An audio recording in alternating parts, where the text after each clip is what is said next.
Okay, I have already launched my Wireshark and I have a lot of captured packet over here. Alright, and what we want to cover today is actually still under the statistic, but this time we will actually look at the flow graph.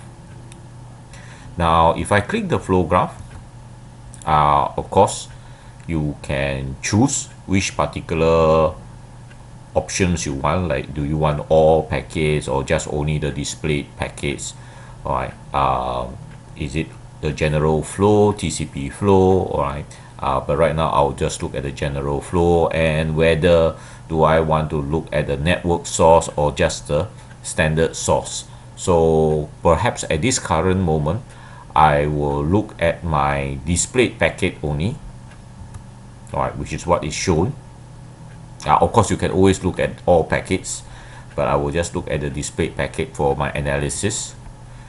And over here, basically, the interesting thing is it will list out all the IP address on the top, and it will give you a diagram, all right, of the flow between the set of IP address, taking from the source and the destination address.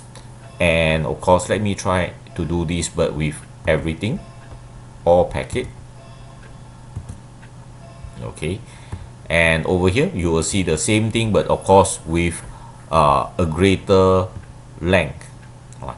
Now if you study this particular graph, it's very interesting because you can actually find which IP address is actually communicating directly with another IP address in a much more visual manner.